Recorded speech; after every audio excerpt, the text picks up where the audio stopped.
audience, wherever you are in the world. I'm Leonore in Massachusetts, United States, and invite everybody warmly, whether you are a longtime attendee to this series of ancient secret Sunday calls that happen uninterruptedly since 4 years, perhaps a little longer. And if you're a newcomer, also you have a chance to speak and introduce yourself, or put that into the chat, which is on the right of the screen. This call today is a team work. It's not work, joy. And we have quite a beautiful program. It's very rich. And instead of taking time to spelling it all out, I would like to introduce co-host Rodel, who is here from the Philippines, and he is our administrative and tech wizard, as are others. Robin also, Carol is here. Vinay is here, and om to you, Vinay. I did not know what to expect after your accident. You look good, and I am grateful that you were spared serious injury. So I'd like to introduce Jerem, who is leading us with a chant. It's Dr. Naram's favorite chant. It's in Sanskrit, and he will also explain the meaning of it. And later during this call and other calls people may attend, you will find out more who Dr. Naram and the lineage for Siddha Veda is and who they are. Thank you. Here you go, Jerem. Thank you, Leonore.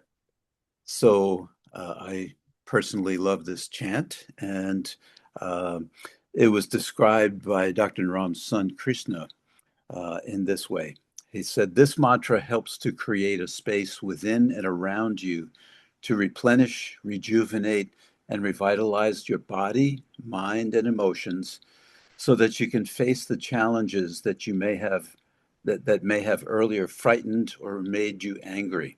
You can now face and win over that challenge in a detached, loving, and compassionate way. This mantra addresses anger, fear, anxiety, nervousness, and helps with elevated blood pressure. It creates a space from which you can make new solutions in tough emergencies and challenges. Okay, so this is the mantra. And I'll ask you to just relax and to close your eyes and to receive the beautiful energy that these masters so many centuries ago have gifted us with. Om Namo Shantigaraya Guru Guru Swaha. Om Namo Shantigaraya Guru Guru Swaha. Om Namo Shantigaraya Guru Guru Swaha. Om Namo Shantigaraya Guru Guru Swaha. Om Namo Shantigaraya Guru Guru Swaha. Om Namo Shantigaraya Guru Guru Swaha. Om Namo Shantigaraya Guru Guru Swaha. Om Namo Shantigaraya Guru Guru Swaha.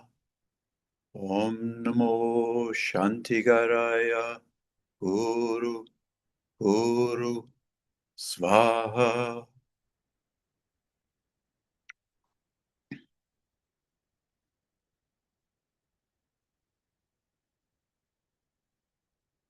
Thank you, Jerem. It's very powerful, very beautiful. My pleasure. I'd like to go further inward by reciting a prayer. It is by Yogananda, Paramahansa Yogananda, And it's usually recited before people do energizations. So this is the text. O infinite spirit, recharge my body with thy cosmic energy, my mind with thy concentration and determination, and my soul with thy ever new joy. O eternal youth of body and mind, reside within me forever and ever. Om Om. And with that, let's stay with the sound Om. And I'd ask you please to rub your hands at the beginning of this call, rub them together and blast an Om out into the world.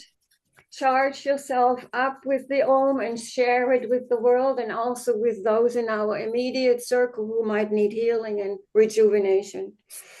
Om. Om. Om. Om. Om. Grazie, danke, thank you.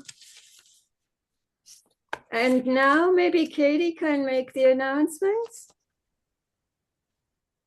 Could you? Well, I wasn't really ready for that.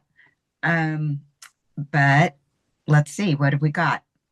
I know because I'm leading it on Wednesday that art time is on Wednesday morning at 10 o'clock Pacific time. All you need is a nice piece of paper and something that feels good to you to write with. And it can be, or lots of colors or embellishments, whatever you would like to bring. I know that the Miracle Experiment game has been postponed. It will be rescheduled. It was supposed to start yesterday. Some of you did not get the notification that it was not happening now, and we apologize for that. Mistaken communication, failure to communicate. And the Nepal trip has been changed to April. I think that there still are some spots available. Carol, is that true? And then our Ashland retreat from June 1st through the 5th. There are spaces. We would love to have you. Registration is open. There are links in the email newsletter, and that's all I've got. Okay. We are honoring our teachers, the lineage of Siddha Veda, and I will go more into this later. And they are during the talk, which will also include some information on plants, which Carol will and Ariana will contribute to. That's a new topic. It ties in with the new the development of a new botanical line, probably for ancient secrets. So there may be information that people please not misconstrue as medical advice. We don't do that. So if we could flash onto the screen the medical disclaimer.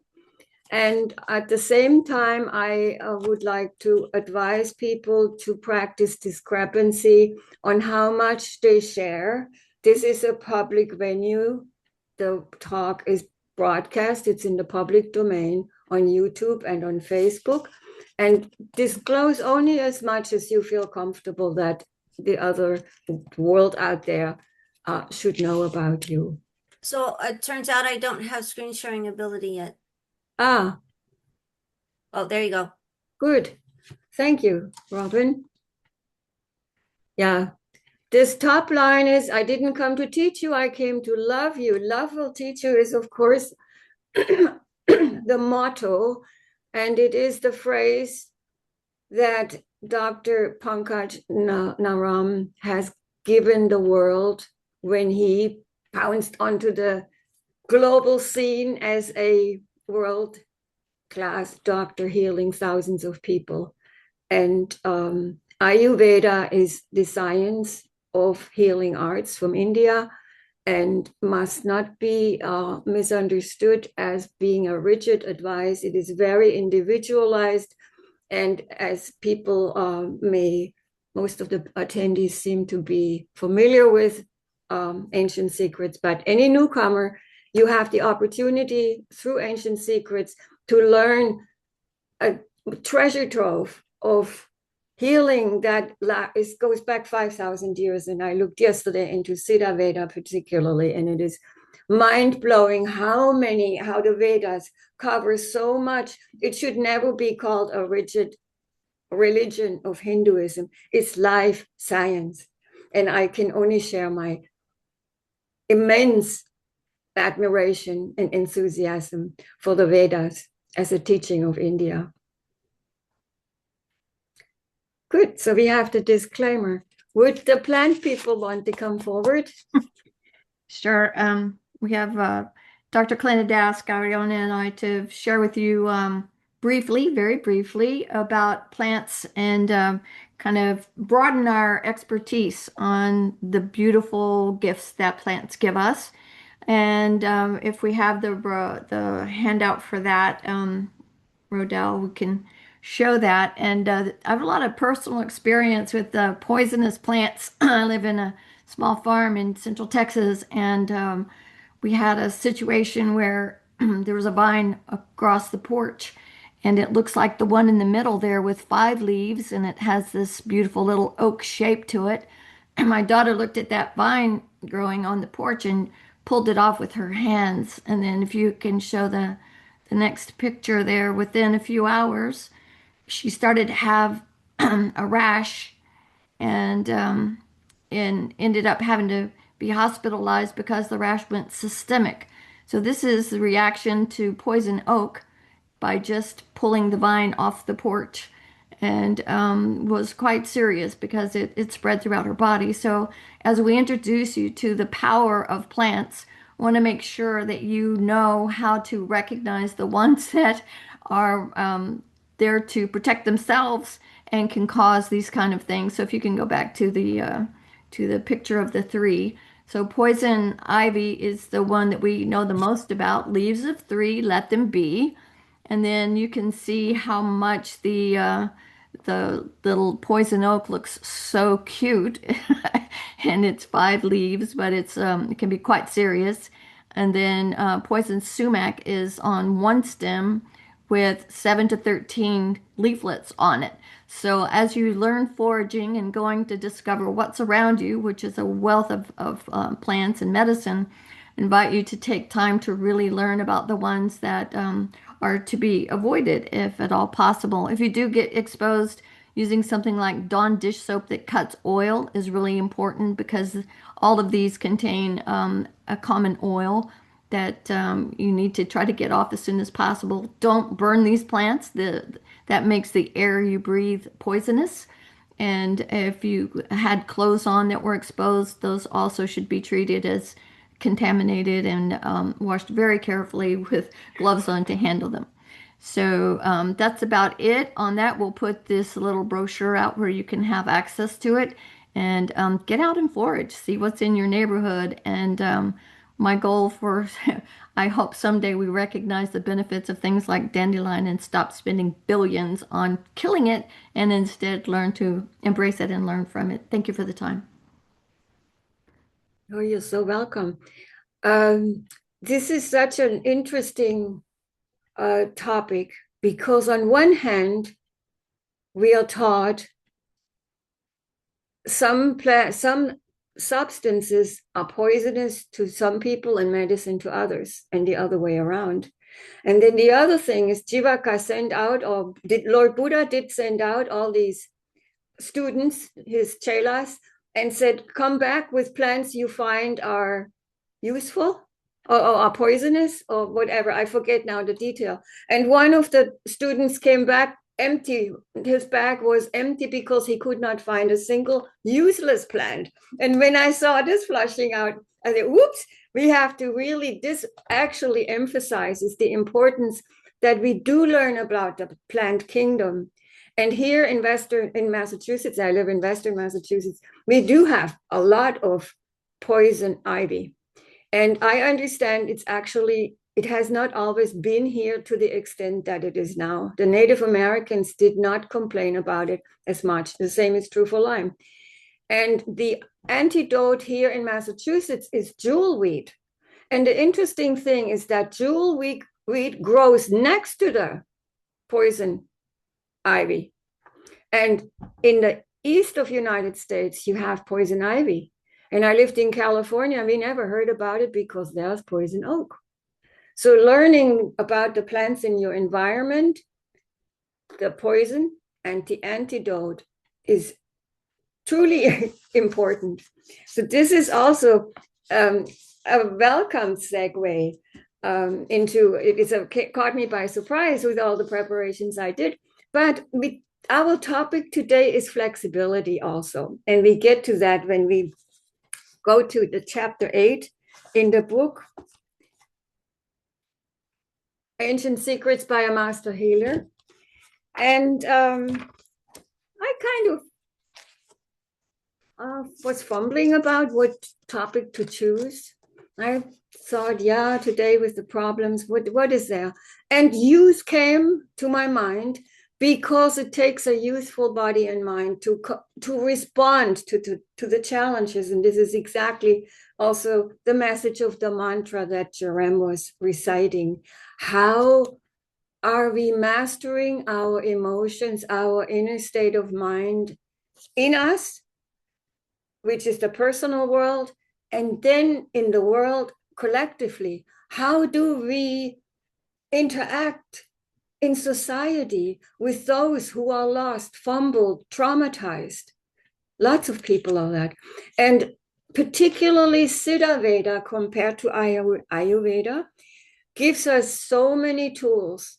The whole yogic path, which is not a religion, is full of loving advice directly from God, from the Creator, from Brahma, from the kingdom of gods, even if you will, and from Great Spirit, as indigenous people would call it throughout the world, that we can really afford to embrace the notion of self-love.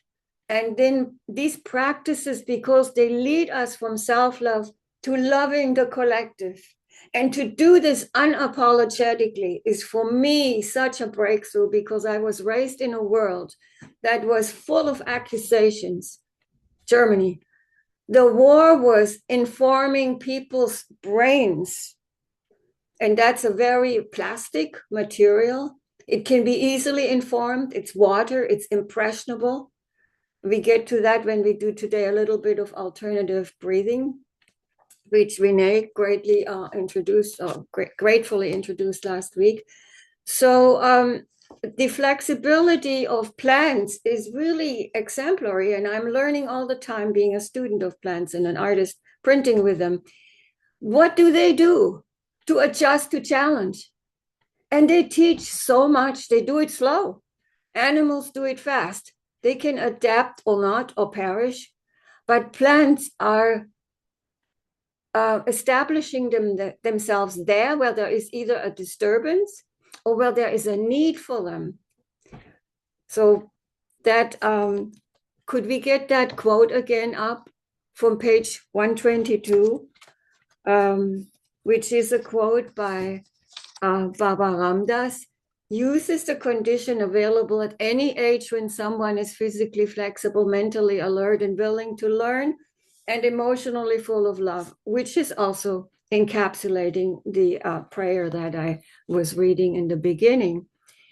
And I would like to focus today on one of the aspects, which is flexibility. Not just the physical, but also the mind flexibility, and how this is a pathway to love, because love does not come automatically. It came very, very difficult to me. And then there's this, can we love our enemy? It's a tall order. So Sophia Loren is at the beginning of chapter 8, and she says, there's a fountain of youth. It is your mind, your talents, your creativity you bring to your life and the lives of people you love. When you learn to tap this source, you will truly have defeated age. And she died, I think, not long ago at the ripe old age in her 90s. The only change I would make to statements like that when we say to people you love is because as a humanity, we are learning today. Yeah, we are learning it the hard way to love not only those we love, our immediate circle, but those we never meet, the people who live far away and who may not be at all in thinking the way we do. They may differ in so many different ways, and they may even express hostile notions towards us. And to love so unconditionally is something we can do not with the snap of a finger, but by cultivating it. And these first three steps, which are in Baba Ramdas' statement, so beautifully spelled out and also in Yogananda's prayer, the physical flexibility, the mental alertness and willingness, and then that feeds it makes us emotionally more mature. It just happens on a cellular level easily. It's a God-given gift that our psychophysiology is one in the same package. That's the yogic path. Therefore, it's not a religion. It's a science, a life science. So I think I said enough about that. The willpower. One more adage.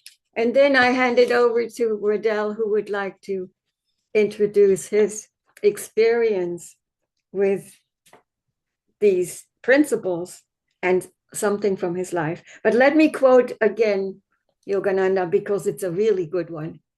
The greater the will, the greater the flow of energy. And Yogananda was like, oh, he would come onto the stage at Carnegie Hall and he says, how is everybody? And the audience, some of them were already cued in, would say, awake and ready.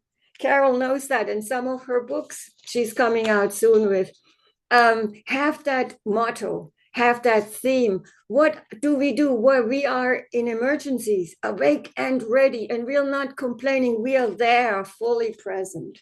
So the greater the will, the greater the flow of energy. And when I was a younger student of the yogic path, and it was so hard to get up at 4 a.m. to go, or 5 to sit there and meditate, and you still, we were nodding off. The greater the will, the greater the flow of energy is very, very powerful. So I leave this now. And Rodel, would you like to start sharing your thoughts to the theme of today? Yes, yes, sure, Leonore. Thank you. Thank you. Well, first of all, I want to give a special thank you to Leonore for hosting this beautiful space and to Vinay for inviting me to co-host alongside Leonore. And welcome to all of you joining us. I'm happy to be here and would like to share my story. Well, I am thinking for the past days to make a reflection, and I made this reflection titled Rediscovering My Inner Youth, Flexibility and Love as a Healing Force. I want to share a story from my life, a journey that has shaped who I am today and how I continue to rediscover the essence of youth, resilience, and love. When I was younger, I spent several years in the church, serving the parish, and entering seminary. It was a time of discipline, of structure, and a deep reflection. I was learning about faith, about purpose, and about service. On the surface, it may have seemed strict or limiting, but inside, it was during those years that I discovered the freedom of curiosity and inner play. Mm. I remember sitting in a quietly space in the chapel, imagining the life I could create, wondering the world beyond the walls, yet feeling an excitement that only youth can bring. The sense that everything was possible, even it didn't yet, even if I didn't know yet how. That curiosity, that spark, taught me that youth is not just about age. It is about mindset.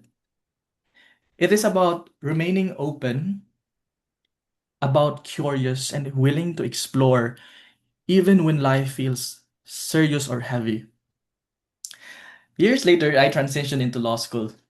Suddenly, the challenges multiplied: rigorous studies, long nights, and the constant pressure to perform. At the same time, I was learning to earn while I learned, balancing responsibilities, work, and studies. And there were moments when I felt stretched thin, moments when I questioned whether I could keep up. But it was in those moments that I learned flexibility, the kind that comes from the mind, the heart, and the spirit.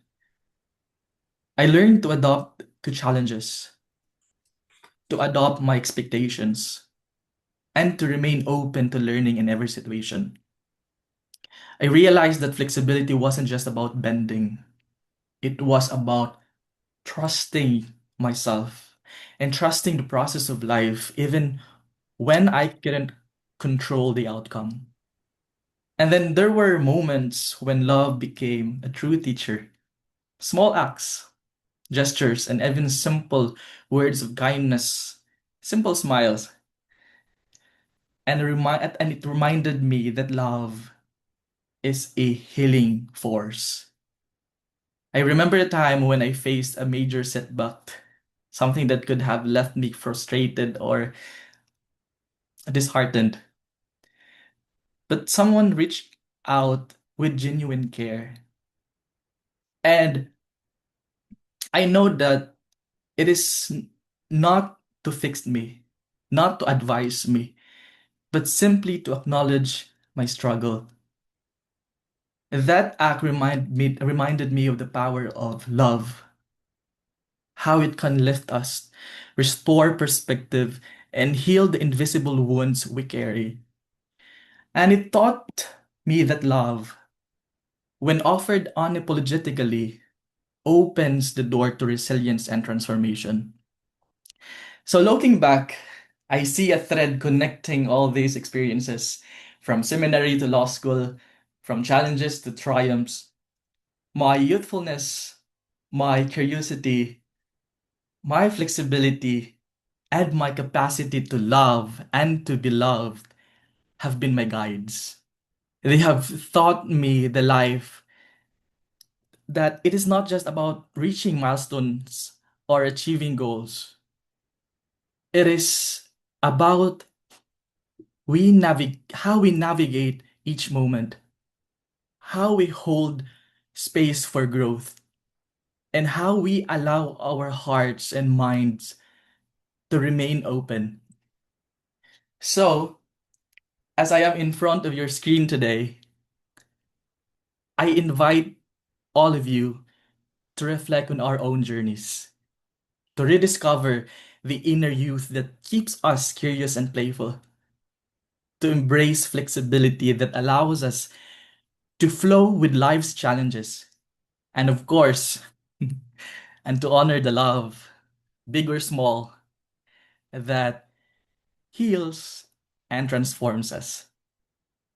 Thank you.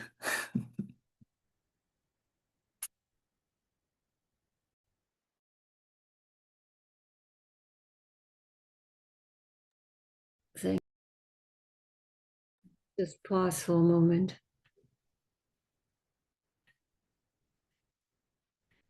There are people who find this calmness and this love that you describe, Rodel, difficult. And I would like to be an advocate for those who really struggle. And Siddha Veda has medicine for them, which I'd like to mention here. We can do a marma for trauma. This is one of marmas, or one of the tools amongst the 6 in the Siddha teachings. And then the herbs. And I want to quickly, I will not be long, because I want to give other people and also a chance to speak of their life's experiences.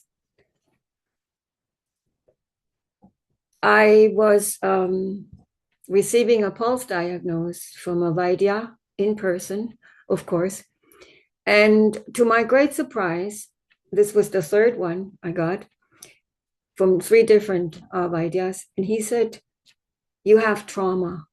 And I raised just my eyebrow. Wow, me and trauma? I'm a happy person. I felt always that really was born with relatively good karma compared to a lot of people. And he said, yes, trauma. And whatever you struggle, which is for me, dental problems that are not solved yet, but that will be solved when the trauma, which is on a much more cellular and emotional level, when that's cleared out. How did he recommend it? With herbs. A particular herb can address trauma. And then maybe somebody has the marma for trauma handy. I think I remember, but I am not very trained and don't do the marmas very often. Would somebody want to volunteer and show them? Dr. Vinay? Do you know the marma for trauma? Could you show it to us, please? Well, Carol is the right person to show that thing. Okay, So Carol, are you there? Yeah. she's the best one. Oh, good. So the one that Dr. Naram shared, that we've shared with our friends who were going through traumas of earthquake and fires and such, is to do the palm of the hand. And it's 6 times. And you can do, this is for past trauma. You can also do anxiety on the other hand, for the future on the right hand. But it's 6 times in the center of the palm. I think it's interesting that I have psoriasis on my right in that area. I've had a lot of trauma in my life, and I do a lot of the release and let go. This one is really awesome for those things that stick and that we replay. This is your hand is out straight. You find the tender spot. You kind of poke around till you find it, and you press that point 6 times. Yeah. So that is a really powerful one, and we build a frame, a red frame over our left eye, and we put in that what it is that we no longer want to hold on to. We want to release, we want to let go, and those traumas, the anxiety, we can visualize as melting or dissipating or turning into fairy dust. But we create that vision, we release, we let go, we take a breath. I release and I let go of that which no longer serves me. Yeah. Yes. Now, Rodel, you self-taught, you reprogrammed your depression or the difficulties by cultivating love within you. And so we have, my screen changed somewhat. We have tools, and I'd like everybody in this community to feel free to share them as they pop up in your encounters with other people. Share the book. Some people will respond and some will not. But this path, which Dr. Naram described as being there for everybody, for every household usable, it's really true. So this is just for those who listen to this talk in the future and who might be new to this, because it is down out in YouTube. I encourage, and all of people who are here on this call, I know, will do the same thing, that these teachings are really good medicine for the world. So Devananda has his hand up. So yeah, let's okay. do that. Devananda, hello. Would you like to speak? Can you hear me? Yes. Yes, because it's such, and I think it's a very important subject. I've been enjoying so much this call. Thank you so much. I have a question. about the marmas, and I think it's maybe useful for other people too. So we have the marma letting go on the hand, but we also have in the palm of the hand the marma for trauma. Now, considering you had a situation and it's recently and you dwelling with the feelings and all that, we use the letting go. Now, how to identify or differentiate when you use a letting go or a trauma marma?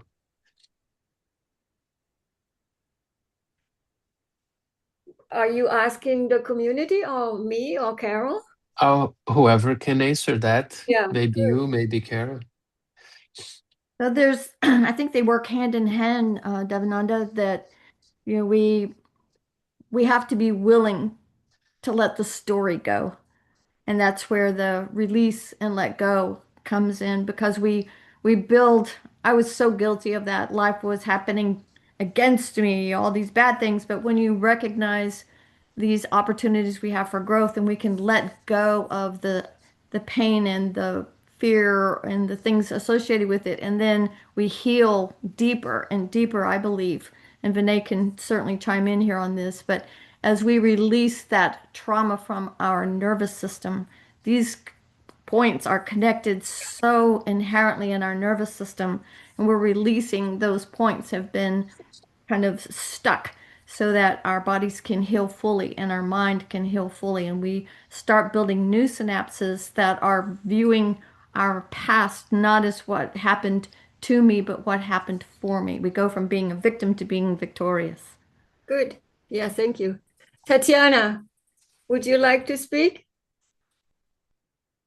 Yes, please. Hello, everyone. Yes. So, Hello, Tatiana. so I wanted to ask about the traumas that we may not be aware of, like ancestral traumas or past life traumas. Like I didn't know until I did some Akashic reading that I have traumas from my previous lives, like I was killed for knowing things, for saying things and other stuff. It is also trapped somewhere in our body, or it is more like energy thing. And how do we release this? I'd like to respond to that. Thank you. Yeah? Thank you. Yes, please. All right. There is one science that we are being slowly introduced to, and we will practice this. I will allow time for that. That is the pranayama. And the secret that my teacher, my guru, Yogananda, and all world-class, that's a casual word, but all avatars do know the physiological secrets, as Dr. Naram did too, although he focused on the Siddha and the high art of medical healing arts. The pranayama is key to reprogram that. And Yogananda said we need not to regress into past lives. And it is a cluttering of our minds. I can speak that with good conscience. Did not grow on my train of thoughts. It is what the gurus teach. So the pranayama is a slow, in this lifetime, however, reprogramming of our psychic and spiritual anatomy. And so after a few more people have a chance to speak, I will introduce the alternate nostril breathing technique, which influences the function of the brain hemisphere, which is a whole science. I looked into it too, has to do with how the moon even affects our brain hemispheres. So we will begin probably in this group to include pranayama, and I trust that this will be all right. I think Dr. Noram would not object to that, and I think Dr. Clint would not either. It is a continuum of what Siddha Veda is already giving us. It's a continuum and a big part of this lineage. Robin. Thank you. Yes, so this is a very, very interesting conversation. And I know from the various different healing modalities that I have learned that all of our our memories and even like the past life is affecting our current life, because if we haven't resolved those things, Yeah. then it's continuing to be how we wind up playing out our, circumstances. And I have found it's like, when I have a reaction to something that is far beyond what the little event was that triggered it, then I'm like, okay, that was that has to be from some other time. It was not because this person just did this little thing in my kitchen, you know. And so clearing those things up in very with different energetic healing tools is good. And so I agree that using the different marmas and whatever comes to you, in combination. I even started to do a thing at some point when I was learning Jinshin, that it's like, okay, if I feel something on part of my body, even though it's not a point that was taught to me, I would start holding that point like in Jinshin. So I might try tapping 6 times. I did when I had a frozen shoulder. It was gone in about 5 days. And I wound up just, okay, anywhere that feels tight or tender when I touch it, I'm going to go ahead and press that point 6 times and help to increase my range of motion and stuff. And so as we're exploring our journey, and if all of those things are we so that we can learn to be greater beings in how we learn to do things and let go of them and be a greater person. One of the other things that I certainly have added in is the Aditi Deva Bhava, treat the unexpected as if God himself or herself has arrived, so that we can really look at what purpose does the trauma serve me, and what purpose has it served me to continue living with that story. And once I understand that that was actually protecting me, my staying small has been protecting me in some strange way, then I can choose a different story. Mm-hmm. That's what I have to share. Somebody else has their hand raised? No? So then I am, if not, or is there somebody? No? Luke, where are you? I'm here. I'm here. Okay, good. Hi. So this is interesting. It touches something within me as you talk about trauma. I came into this life with trauma, and I know that. And I'll give you a little bit of background. I've had it's my skin is doing well now, but for so much of my life in teenagehood and a lot of my adult time, I've had skin issues, seborrhea and rosacea and so forth, redness on neck and face. It would go away, come back.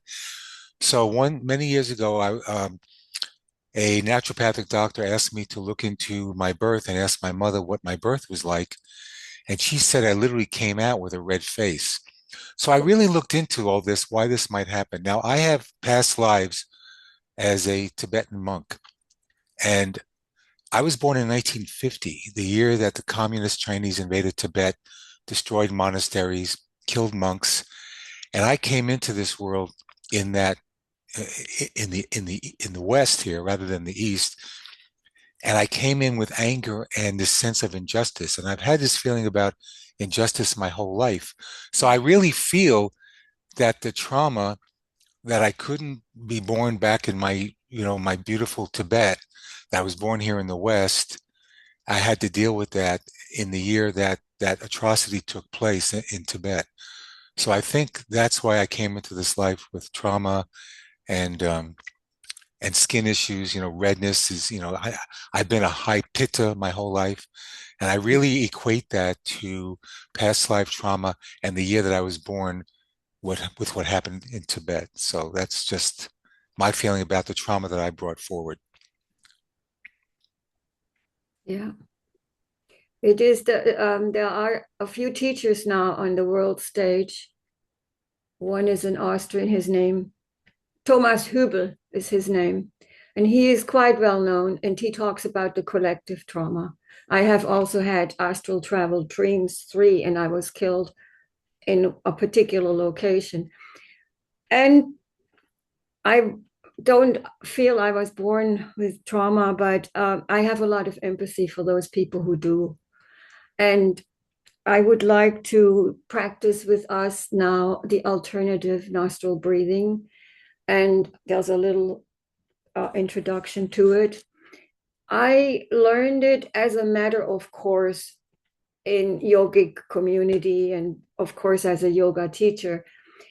However, I also attended many years ago in New York City a public lecture, and it was packed, huge auditorium. A yogi came from New Jersey and taught about the alternative nostril breathing technique and how it regulates the two brain hemispheres and how the function of our two brain hemispheres is influenced by the moon changes every 6 hours. Well, the pull of the sun and the moon changes the pull of water on planet Earth. Very, very interesting topic. It made immediately sense to me. A lot of things come from past life, which just sinks in and I'm right there. But in preparation of this particular Sunday Zoom call, I tried to find information and everybody disputed it except the sciences. The full moon and the waning moon and the new moon with animals and plants, it definitely has an effect. It's not proven whether it affects humans, but yeah, some probably said. But I found one post, and I will probably put it somewhere in the healing WhatsApp chat. A team of Middle Eastern, often the Iranian scientists and Indians are spot on to going really deep into it. And I found late last night a scientific report that confirmed that the actual push-pull between sun and moon in the 6-hour cycle, which affects, of course, the flow of the oceans. And our brain is 80% water. The fascia is water. Our whole body is hugely water. Of course, it must affect us. So we are going to practice that. And many kids are being taught that in school for conflict resolution when there's a timeout or go into a corner. Today, and I can testify to that because I taught yoga to teachers for classroom management. If children are taught this, they decompress immediately. So let's do it. The method I teach today, and who is familiar with it? Quite a few, huh? Some not? So then I may not have to talk too much. It is that we use the thumb, and I place actually my index finger on my forehead on the third eye. That's a focus. And I lift up also my gaze. That's a practice. It's a little bit more advanced, but not much. We can cover that another time. So the thumb of my left hand covers the left nostril. I place the index finger on my third eye, and I close with the middle finger the right nostril in alternative ways. And I do it often to the count of 6, equal 6 for inhalation, holding 6 with both nostrils closed, and exhaling for 6. 1, 2, 3, 4, 5, 6, but not pausing in the bottom. So we have an elliptical movement. It comes from the root chakra. Imagine the prana rises up through the astral spine. It comes here. We hold, no breathing, and then we release, and the breath goes back down to the root chakra, and it rises back up.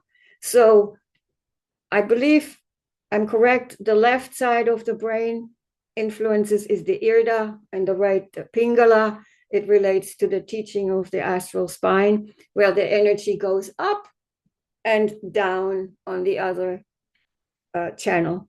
And in the middle is the Sushumna, the Kundalini power. But that is advanced, and we can give later links to website where they are actually now on YouTube teaching Kriya Yoga, which is a sacred technique and was only revealed in the past after strict monastic training. So let's do the alternative nostril breathing. Place your thumb on your left nostril and have the middle finger ready. So inhale through the right nostril. Close both nostrils, hold for 6. And exhale on the left side. Inhale left. Close and hold. Exhale right. One more time. Inhale right. Close and hold. Exhale left. Just pause for a moment. There's no limit how many times this can be done. This breathing pranayam, prana meaning life force, of course, it balances the 2 brain hemispheres. And people who are in mentally challenging situations, whose brain does not function as well because the moon is sabotaging it a little bit, they can do the alternative nostril breathing. We need not even to know. This lecturer in the yogi in New York, he taught us actually, and he was publishing calendars so people in the scientific world might attune themselves to this calendar of the moon. And people who are going to the ocean, sailors, they know exactly when the ebb and the tide is on their part of the planet active and how it influences the brain hemisphere. But as a general practice, this is a first aid kit. If you are not in a life and death situation, but if you need time out just for a minute or less, this is very effective. So thank you for doing that. How was that feeling for you? Any feedback? No? Esther has her hand up. Esther, hi. I have to find out why when I guess when I didn't raise my hand. That's okay. I was typing, so I was making comment. And I just wanted to mention that Roma Rishi and Tara taught Kriya Yoga. And I received the initiation from them. It was my second time in receiving the initiation. I originally received it from someone who received it from Yogananda.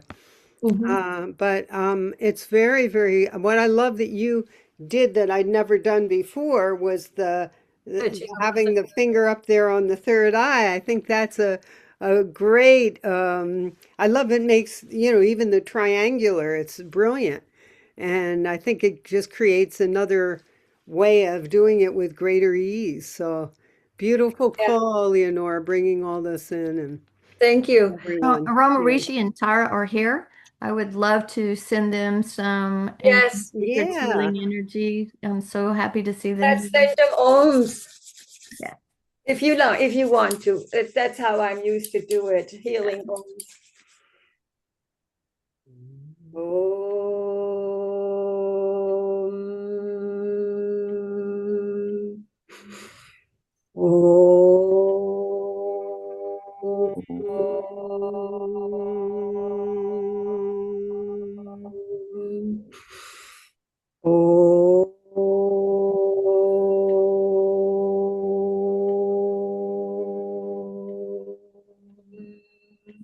Shanti, Shanti, Shanti. Beautiful.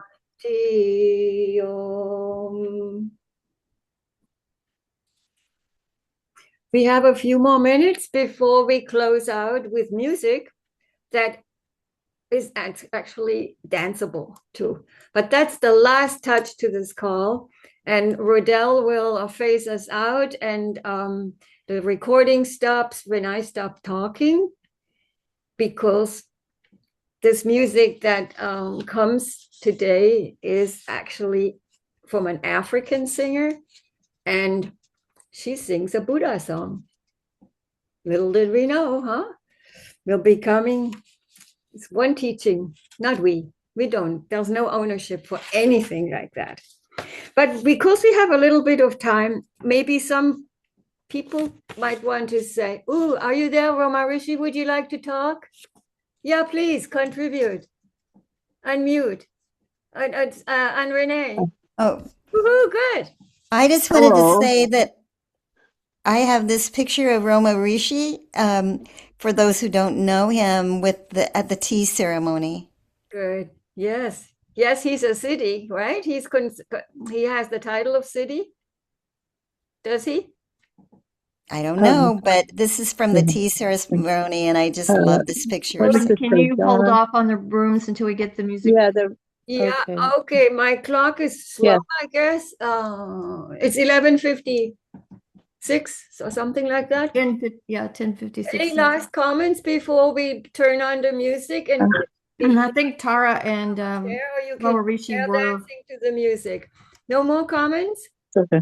Then bring Yes. on the music. Yes, please. Yes, this is Roma Rishi speaking. Okay, hi. And thank you for sharing the alternate nostril breathing. I practiced that for many, many years of my life, many hours a day, and it's very effective. I highly recommend it. And in addition, lately, I've been very involved in red light therapy.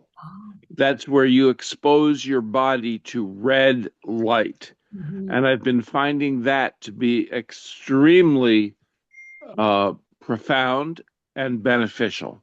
If you don't know about it, just search on Google on red light therapy. Many doctors are using it to benefit their patients. Yes, I have Thank heard. you. Yes, thank you for your contribution, Roma Rishi. And all of us are with you. We sent you a blast of Om a while ago, and I've seen your post on Facebook, and I wish you strength in your challenges, Roma Rishi. And Tara, also, you are a team. And thank you for joining the call. Thank you. Oh, you're welcome. Yes, we are a team. So good to be in your company. Thank you. Oh, it's always good to be in the company of the ancient secrets. Yes. Now the red light, and then I want to close the Surya. Surya is the Sanskrit word for the sun. Surya Namaskar is the sun salutations. Everybody, please learn or practice it. It's also good medicine and it keeps us flexible. So now if you would bring on the music, then we can experience physical flexibility. We certainly affirmed it on all other levels and mental flexibility. I'm going to